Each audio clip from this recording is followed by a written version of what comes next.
तो वो मुद्दा जिसे लेकर दुनिया पिछले कई हफ्तों से डरी हुई थी, आखिरकार वो डर आज सच साबित हुआ है। रूस ने यूक्रेन पर हमला कर दिया है और इस वक्त की बड़ी खबर आपको बता देते हैं। यूक्रेन पर रूस के हमले के बीच नाटो ने सख्त तेवर अख्तियार किए हैं।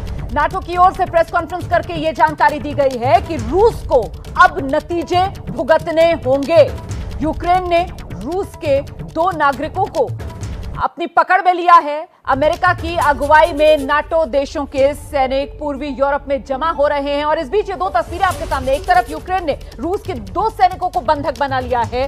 रूस के 2 सैनिकों की तस्वीरें भी हम आपको दिखा रहे हैं। वहीं अब से कुछ देर पहले जो नाटो की तरफ से प्रेस कॉन्फ्रेंस करके जानकारी दी गई है कि रूस को नतीजे भुगतने होंगे। जो रूस को चेता रहा है नाटो, उसकी तस्वीर भी आपके सामने है। कुल मिलाकर दुनिया इस वक्त तीसरे विश्व युद्ध के मुहाने पर खड़ी हुई नजर आ रही है। साफ तौर पर यह तीसरे विश्व युद्ध की आहट है जो दुनिया भर में सुनाई दे रही है। मामला शुरू होता है जब रूस की तरफ से सुबह यूक्रेन पर हमला कर दिया जाता है, लेकिन हथियार डालने को यूक्रेन भी तैयार नहीं। यूक्रेन की तरफ से कहा जा रहा है हमारी मातृभूमि है, हम रक्षा करेंगे। यूक्रेन पूरी दुनिया से गुहार लगा रहा है कि आओ हमारी मदद करो। और ऐसे में अमेरिका के नेतृत्व में जो नाटो देश हैं, अब वो एकजुट होते हुए नाटो की तरफ से कुछ ही देर पहले रूस को चेताया गया है कि रूस ने ये जो हिमाकत की है, इसका नतीजा रूस को भुगतना होगा। रूस को नाटो की तरफ से धमकी दे दी गई है और इस सब के बीच जो नाटो फोर्सेस हैं, उनके सैनिक लातविया में जुटना शुरू हो चुके हैं। ये तस्वीरें भी अब से कुछ देर पहले सामने आ गई थी जब हम देख रहे थे अमेरिकी फोर्सेस, नाटो देशों की फोर्सेस लातविया में जुटना शुरू हो चुकी हैं। और इस बीच रूस की तरफ से लगातार जो हमले किए जा रहे हैं यूक्रेन पर, यूक्रेन में धमाकों का एक सबसे नया वीडियो है जो सामने आ गया है। यूक्रेन में धमाका जो रूस की तरफ से हमले की वजह से अंजाम दिया गया, उसका जो वीडियो सामने आया है, वो तस्वीरें भी हम आपको दिखाएंगे। जानकारी ये मिल रही है कि यूक्रेन का जो रक्षा मंत्रालय है, उसको भी निशाने पर रूस की तरफ से लिया गया है। और ये देख लीजिए जरा किस तरीके से आग आसमान से बरस रही है, काले धुएं का गुबार आसमान में भरा हुआ है और ये हमला। तो इस वक्त का ये सबसे ताजा वीडियो रूस की तरफ से जो यूक्रेन पर हमले किए जा रहे हैं, उसी से जुड़ा हुआ आपके सामने है। और इस बीच एक और बड़ी तस्वीर आपके सामने, ये देखिए किस तरीके से रूस आग बरसा रहा है यूक्रेन पर, उसी की गवाही ये तस्वीरें दे रही हैं। सिर्फ और सिर्फ धुएं का गुबार आसमान में भरता हुआ, मतलब आसमान से रूस यूक्रेन पर आग बरसा रहा है और नतीजा ये कि उसी की लपटें और ये धुएं का गुबार। कहा तो रूस की तरफ से सुबह कहा गया था कि सिर्फ और सिर्फ डिफेंस एस्टैब्लिशमेंट्स को निशाने पर लिया जाएगा, लेकिन यहां तो आप देख सकते हैं जो बात यूक्रेन की तरफ से कही गई थी, यूक्रेन के राजदूत ने कही थी कि हमारे शहर, हमारे छोटे कस्बे कुछ भी नहीं छोड़ रहा रूस, सब पर आग बरसा रहा है। कर्नल दानवीर मेरे साथ इस वक्त स्टूडियो में मौजूद हैं। सर, नाटो की तरफ से रूस को चेताया जा रहा है, लेकिन रूस के मंसूबे साफ तौर पर नजर आ रहे हैं इस गोलीबारी में। देखिए, अगर इसको आप समझें तो नेटो अभी डिफेंसिव में है और नेटो जब कह रहा है कि हम लातविया के अंदर अपनी फौजें बढ़ा रहे हैं, तो ये तीनों जो रिपब्लिक्स थी, ये ब्रेक अवे रिपब्लिक्स हैं, दैट इज़ लातविया, एस्टोनिया और लुथेनिया। और यहाँ पर फौजों का रखना मतलब ये है कि वो नेटो भी अभी डरा हुआ है, डिफेंसिव में चला गया है, क्योंकि पुतिन ने ये कहा था कि जितनी भी हमारी ब्रेक अवे रिपब्लिक्स हैं, ये दरअसल इनको वापस रशियन फेडरेशन के अंदर ही आ जाना चाहिए। तो एक तरीके से एक वो डर है। जो आप ये कह रही हैं कि ये अब शहर के शहर निकलता जा रहा है, तो ये उसकी बिल्कुल स्ट्रेटजी है, क्योंकि पुतिन ने बड़ी क्लियरली ये कह दिया था कि हम यूक्रेन को डीमिलिटराइज कर देंगे। और डीमिलिटराइज करने का मतलब है कि आपको पूरे इलाके पर कब्जा करना पड़ेगा, और वो वैसे ही कर रहा है। एक अनुमान के मुताबिक ये अगले 12 घंटे के अंदर पूरी जो डेनपियर रिवर की लाइन है, यहां तक ये पूरा कब्जा कर लेगा, यानी कि कीव और दिनप्रो नाम के जो शहर हैं, इनके ऊपर कब्जा कर लेगा। और ये जो अभी जो आप क्या कुल मिलाकर जो आप कह रहे हैं कि साहब नाटो जो है वो डिफेंसिव में चला गया है, ये सब कुछ होते हुए पूरी दुनिया देखती रही। ये जो आपके जो विजुअल्स दिखा रहे हैं, ये बड़े इंपॉर्टेंट है, ये शायद समझ नहीं आएंगे। ये मैं बता दूं, ये इस समय एयरबोर्न ट्रूप्स जो हैं हेलीकॉप्टर असॉल्ट में नजर आ रहे हैं। ये कोई नॉर्मल हेलीकॉप्टर मूवमेंट नहीं है, ये एक हेलीकॉप्टर की वेव है। They are supported by attack helicopters like. और बड़ी खबर आ गई है सर, आप अपनी बात पूरी पूरी कर लीजिएगा। कीव में एयरपोर्ट के पास धमाका हुआ है, नया वीडियो सामने आ गया है। वो जो अभी आप कह रहे थे ना, कीव तक अपना दबदबा रूस स्थापित करना चाहता है, उसी से जोड़कर आप इस धमाके को देख सकते हैं, समझ सकते हैं। ये देख लीजिए जरा, ये धमाका हुआ है कीव एयरपोर्ट के पास। तो इस बीच ये 3 तस्वीरें आपके सामने हैं। देखिए किस तरीके से आसमान से ये गर्जना और आग बरस रही है यूक्रेन पर, और इसके लिए सीधे सीधे अगर कोई जिम्मेदार है तो वो रूस है। रूस ने ठान ली है पूरी तरीके से यूक्रेन को अपने कब्जे में लेने के लिए, और इसीलिए ये रूस जो है वो किस तरीके से हमले को अंजाम दे रहा है, तस्वीरें आप देख सकते हैं। कर्नल दानवीर, आप बेहतर तरीके से बता पाएंगे, ये जो कतारबद्ध तरीके से आसमान में उड़ते हुए हेलीकॉप्टर्स हैं, आप बता रहे थे किस तरीके से इनके जरिए रूस अपना दबदबा यहाँ पर कायम कर रहा है। देखिए, ये इलाकों को कैप्चर करने के लिए आप या तो जमीन के रास्ते जाते हैं, और अगर आपको बहुत जल्दी एक्शन करना हो तो आप हेलीकॉप्टर्स के जरिए सैनिकों को लेके जाके टारगेट पर उतारते हैं और फिर इलाके को कब्जा करते हैं। तो ये जो आपको देखने को मिल रहा है, ये हेलीबॉर्न असॉल्ट है, जिसके अंदर MI-17 जैसे load carrying, troop carrying helicopters हैं, साथ में सपोर्टेड बाय KA-50 और MI-28 अटैक हेलीकॉप्टर्स हैं, और इन सब के साथ तालमेल बिठाते हुए ये हेलीबॉर्न असॉल्ट आप देख रहे हैं टेलीविजन स्क्रीन पर। बिल्कुल सर, मैं आपसे यह भी समझना चाहती हूं कि अगर इसी रफ्तार से रूस की तरफ से इस हमले को अंजाम दिया जाता रहा तो फिर कितना वक्त लगेगा यूक्रेन पर पूरी तरीके से कब्जा करने में रूस को? जिस स्पीड से ये कार्रवाई हो रही है, मेरे को लग रहा है कि रात ढलते ढलते ये कीव के आसपास अपने आप को मजबूत कर लेंगे, लेकिन कीव के अंदर नहीं घुसेंगे, क्योंकि कीव के अंदर घुसने का मतलब है कि बहुत भारी सिविलियन कैजुअल्टी। तो मेरे ख्याल से सिविलियन कैजुअल्टीज को ये अवॉइड करेंगे, क्योंकि ऐसी परिस्थिति बिल्कुल ही डेंजरस हो जाएगी रशियन ट्रूप्स के लिए भी। बड़ी बात आप कह रहे हैं सर। हालांकि हम देख चुके हैं किस तरीके से सुबह से जो कैजुअल्टी का आंकड़ा है, 7 लोगों के मरने की खबर सामने आ गई थी यूक्रेन से, 9 के करीब जख्मी थे।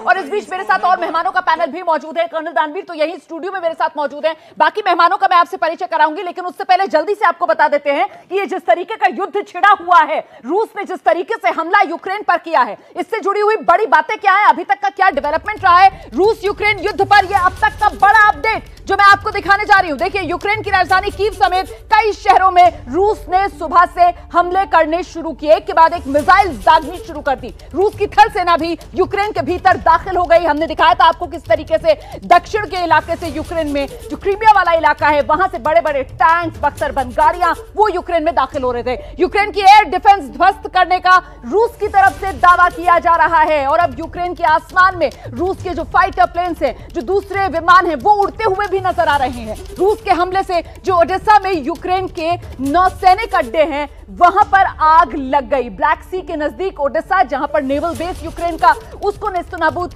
रूस की तरफ से किया गया है। यूक्रेन के स्थानीय समय के मुताबिक सुबह 5 बजे यह हमला शुरू हुआ। मतलब अगर मैं हिंदुस्तान की बात करूं तो सुबह के करीब 8 बज रहे थे जिस वक्त रूस की तरफ से यह हमला यूक्रेन पर किया गया।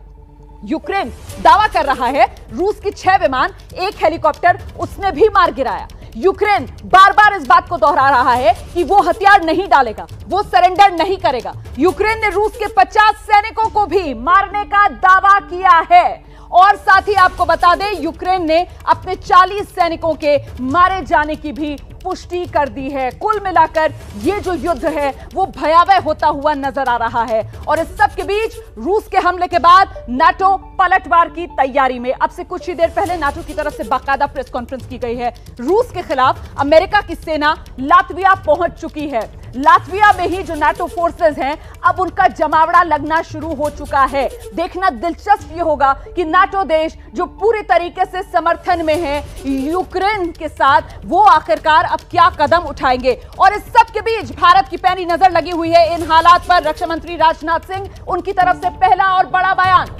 राजनाथ सिंह रक्षा मंत्री, रूस यूक्रेन युद्ध पर भारत का पहला बड़ा बयान रक्षा मंत्री की तरफ से दिया गया है।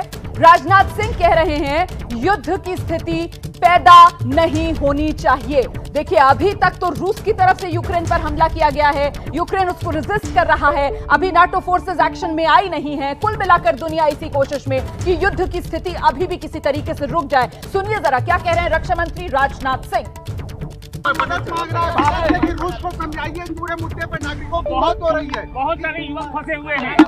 वैसा है कि वैसे सरकार ने पहले भी एडवाइजरी जारी की थी और साथ की है, प्लेन्स वगैरह भेजे गए हैं, लेकिन वहाँ की ऐसी स्थिति है कि शायद जहाँ तक मुझे जानकारी है कि अभी प्लेन लैंड नहीं कर पा रहा है, लेकिन उसको लेकर सरकार चिंतित है और जो भी इफर्ट संभव था हमारी सरकार ने किया है और आगे भी जो इफर्ट होंगे अपने भारतवासियों को बचाने के लिए।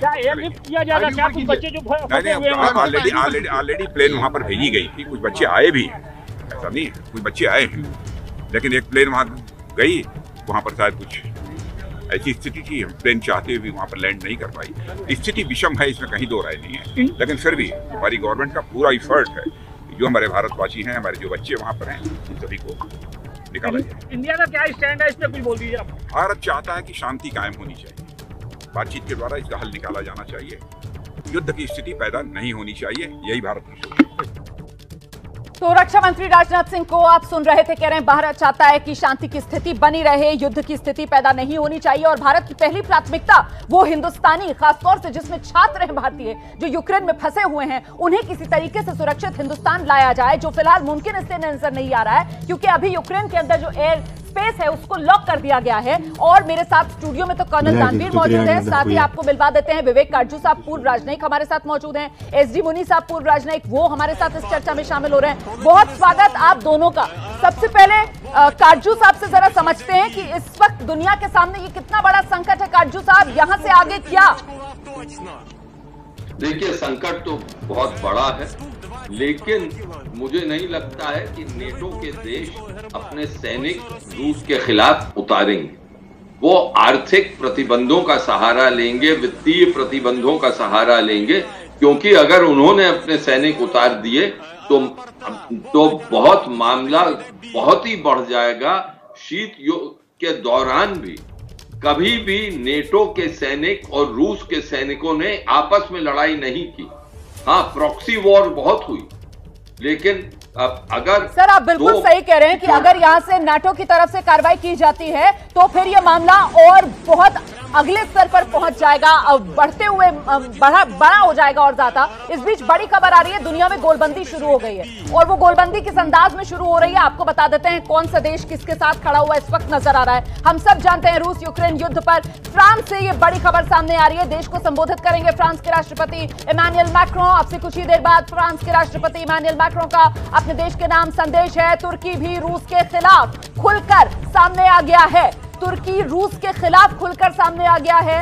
तुर्की ने रूस से तुरंत युद्ध रोकने को कहा है। मतलब तुर्की भी यूक्रेन के समर्थन में इस वक्त खड़ा हुआ है। इजराइल के विदेश मंत्री ने भी रूस की निंदा की है।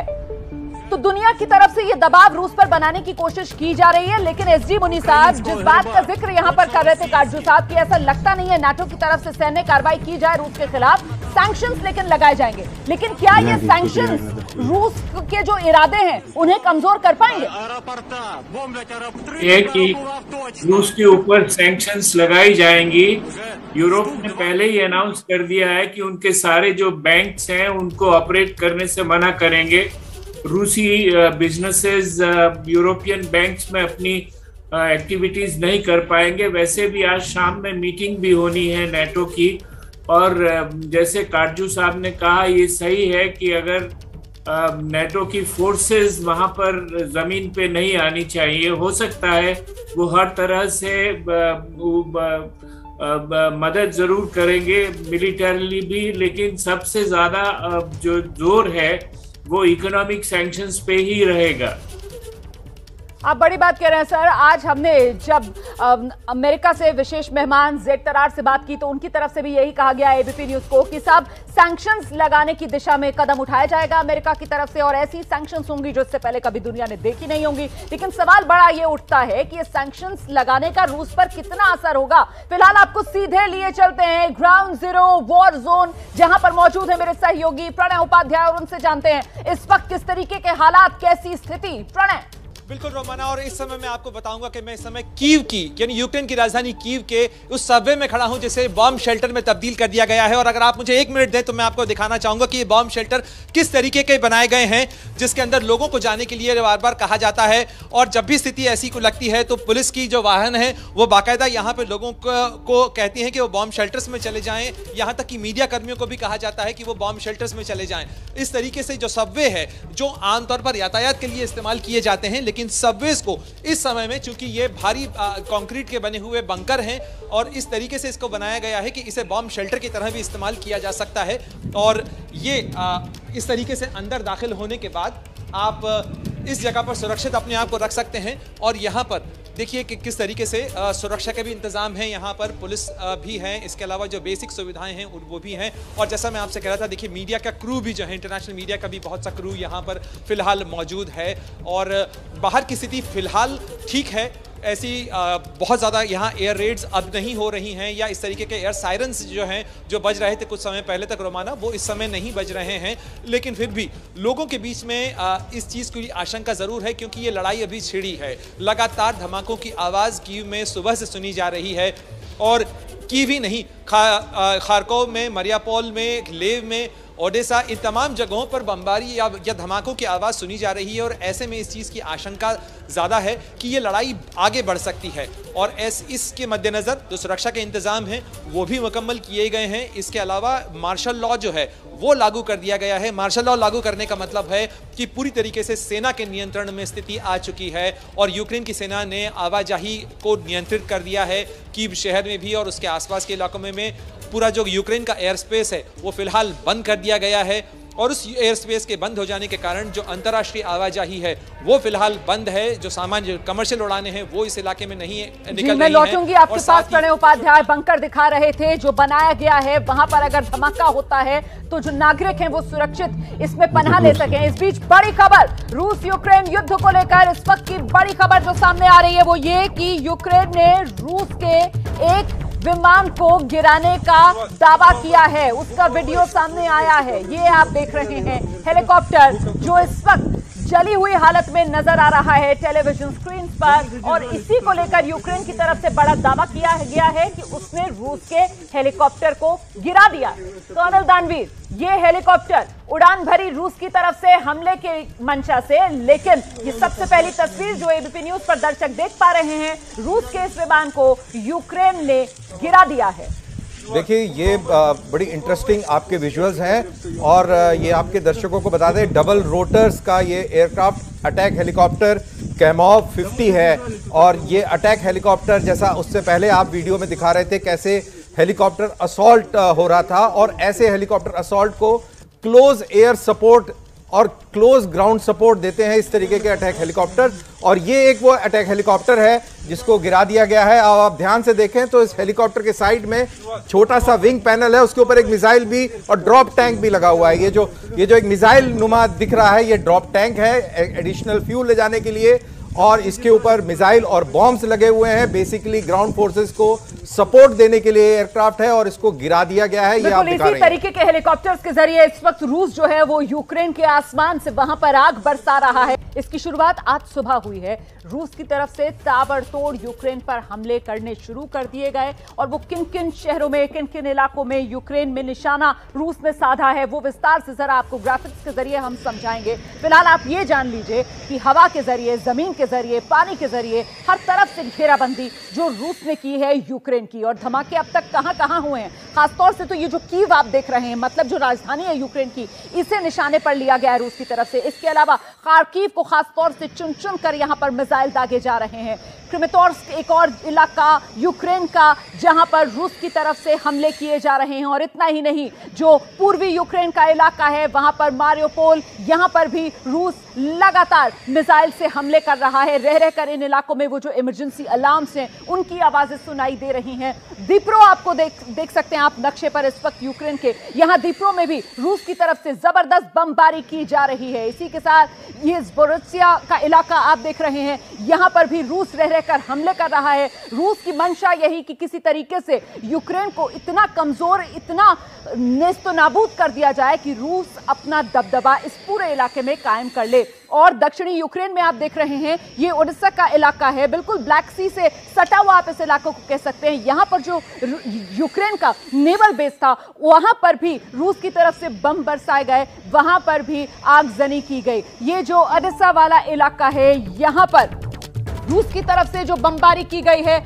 उसमें बड़ा हमला हुआ, बड़ा नुकसान हुआ। ओडिशा में 18 लोगों की मौत की अब तक खबर है। और यहीं ओडिशा से मेरे साथ इस वक्त भारतीय मूल के छात्र फिरोज अहमद खान मौजूद हैं। आप देख सकते हैं। फिरोज, बहुत शुक्रिया एबीपी न्यूज से बात करने के लिए। और मैं देख पा रही हूँ फिरोज के साथ उनके एक और दोस्त अतीकुर रहमान भी हैं। आप दोनों पहले बताइए कि ओडिशा में इस वक्त हालात किस तरीके के हैं जहां आप लोग मौजूद हैं।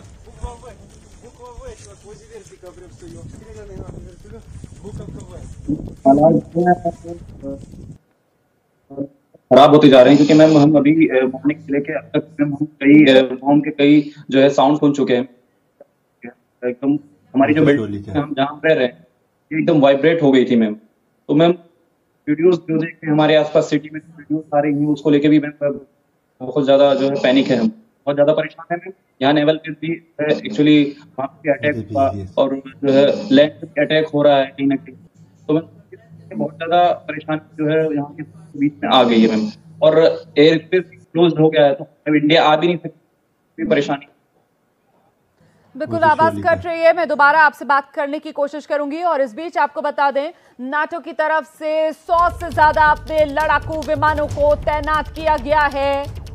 नाटो की तरफ से इस वक्त बड़ी कार्रवाई के संकेत दिए जा रहे हैं। नाटो ने रूस के खिलाफ 100 से ज्यादा फाइटर विमानों को अलर्ट पर कर लिया है, तैनाती कर दी गई है। कल की बैठक के बाद विमानों की तैनाती पर यह फैसला नाटो की तरफ से लिया गया है। अब से कुछ ही देर पहले नाटो की तरफ से रूस को कड़ी चेतावनी दी गई थी। नाटो की तरफ से कहा गया था कि रूस को नतीजे भुगतने होंगे। और अब इस वक्त ब्रेकिंग न्यूज, बड़ी खबर, नाटो की तरफ से 100 से ज्यादा विमानों को अलर्ट पर रखा गया है। हम सीधे रुख करेंगे, हमारे साथ रक्षा विशेषज्ञ काजू साहब इस वक्त मौजूद हैं। काजू साहब, अभी कुछ देर पहले जब हम बात कर रहे थे तो आप कह रहे थे कि नाटो की तरफ से सैन्य कार्रवाई होना मुश्किल है, लेकिन यहां पर जिस तरीके से फाइटर विमानों को अलर्ट किया जा रहा है, लातविया में हम देख रहे हैं नाटो फोर्सेस का जमावड़ा बढ़ रहा है। लगता है कि मन कुछ बदल रहा है नाटो का। नहीं, मुझे नहीं लगता है कि उनके मन बदलने की संभावना है, क्योंकि अब ये तो एक रक्षात्मक कार्रवाई है। वो रूस को सिग्नल कर रहे हैं, संकेत दे रहे हैं कि अगर आपने नेटो के का उल्लंघन किया तो फिर हमने आर्टिकल 5 को इन्वोक करेंगे हम, जिसमें कि सर माफी के साथ आपको रोकना चाहूंगी, बोरिस जॉनसन का संबोधन शुरू हो गया है। Other allies have now done the same, and we will do what more we can in the days ahead. Today, in concert with our allies, we will agree a massive package of economic sanctions designed in time to hobble the Russian economy. And to that end, we must also collectively cease the dependence on Russian oil and gas that for too long has given Putin his grip on Western politics. Our mission is clear. Diplomatically, politically, economically, and eventually militarily, this hideous and barbaric venture of Vladimir Putin must end in failure. And so I say to the people of Russia, whose president has just authorized a tidal wave of violence against a fellow Slavic people, the parents of Russian soldiers who will lose their lives, I cannot believe this is being done in your name, or that you really want the pariah status it will bring to the Putin regime. And I say to the Ukrainians in this moment of agony, we are with you. We're praying for you and your families, and we are on your side. And if the months ahead are grim and the flame of freedom burns low, I know that it will blaze bright again in Ukraine. Because for all his bombs and tanks and missiles, I don't believe that the Russian dictator will ever subdue the national feeling of the Ukrainians and their passionate belief that their country should be free. I say to the British people and all who have heard the threats from Putin against those who stand with Ukraine, we will of course do everything to keep our country safe. We're joined in our outrage by friends and allies around the world. we will work with them for however long it takes to ensure that the sovereignty and independence of Ukraine is restored. Because this act of wanton and reckless aggression is an attack not just on Ukraine, it's an attack on democracy and freedom in Eastern Europe and around the world. This crisis is about the right of a free, sovereign, independent European people to choose their own future. And that is a right that the UK will always defend.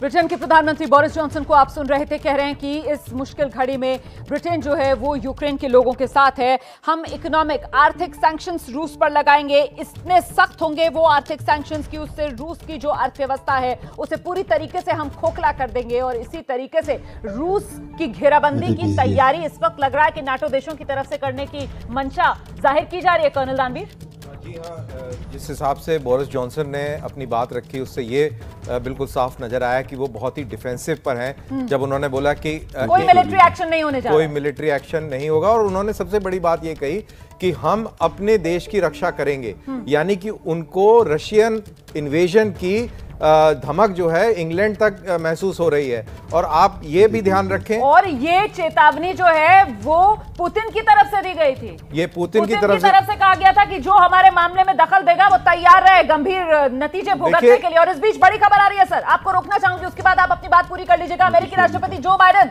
देश को संबोधित करेंगे। अभी आप सुन रहे थे Britain के प्रधानमंत्री बोरिस जॉनसन को, इसके अलावा फ्रांस के जो मुखिया इमैनुअल मैक्रों वो अपने देश को संबोधित करेंगे। और अब संबोधन की खबर अमेरिकी राष्ट्रपति जो बाइडेन की, जो बाइडेन भी अपने देश को संबोधित करेंगे। पूरी दुनिया की नजरें इस वक्त अमेरिका पर लगी हुई हैं। पूरी दुनिया इस इंतजार में थी कि अमेरिका जो है वो किसी तरीके का कोई कदम उठाए, नाटो फोर्सेस जो हैं वो किसी तरीके की कोई सख्ती दिखाएं, और ये जो युद्ध के हालात बन रहे हैं रूस और यूक्रेन के बीच, इस पर किसी तरीके से विराम लगे, लगाम लगे। लेकिन ऐसा होता हुआ नजर नहीं आ रहा है। काटजू साहब, जो बात आप कह रहे थे वही सच साबित होती हुई नजर आ रही है सर। यहाँ तो नाटो के देश बेहद डिफेंसिव मोड में। हाँ, उनको होना ही है, क्योंकि देखिए ये सब जो नेटो के जो मुख्य देश हैं उनके पास परमाणु हथियार हैं, रूस के पास परमाणु हथियार हैं। उनके बीच में जंग, आप डायरेक्ट जंग कभी नहीं हुई, इस वक्त नहीं हो सकती, क्योंकि उसका जो परिणाम है वो किसी को नहीं मालूम कि वो अंत में कहां रुकेगा।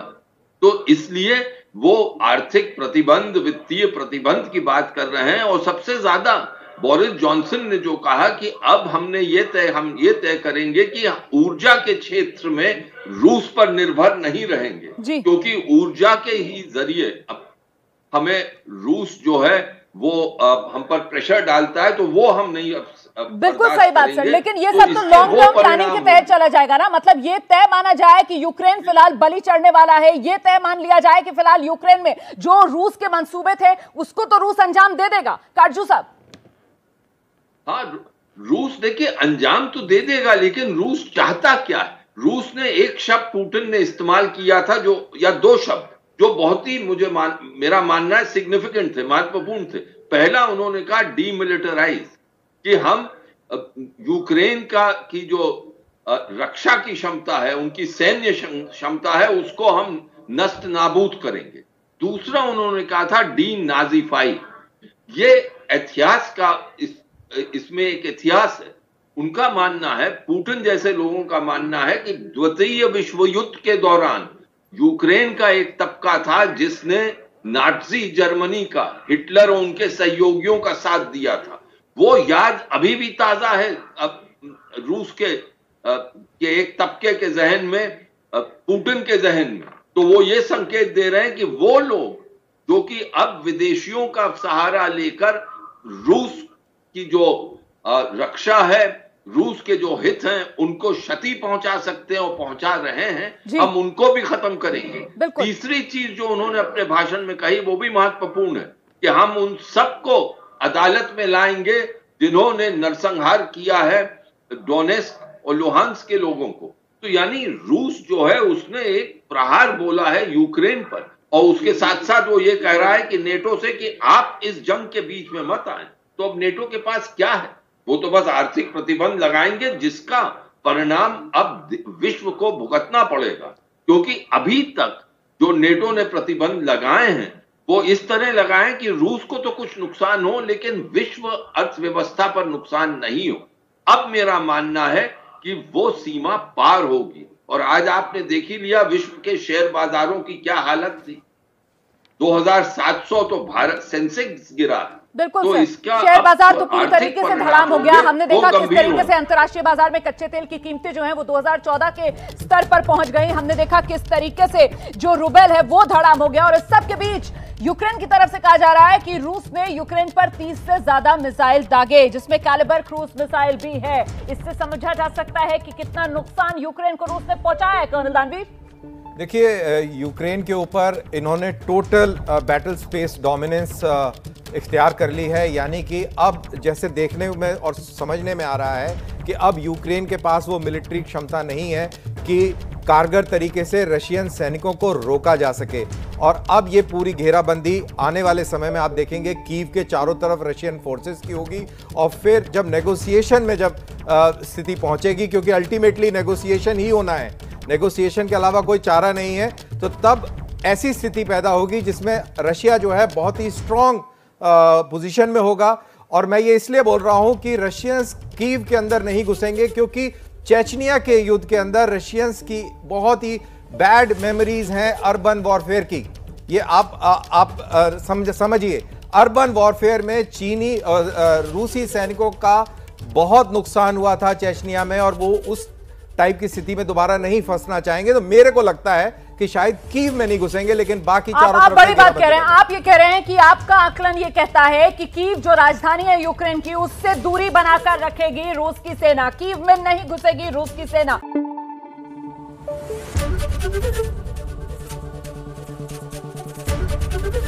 एबीपी न्यूज आपको रखे आगे।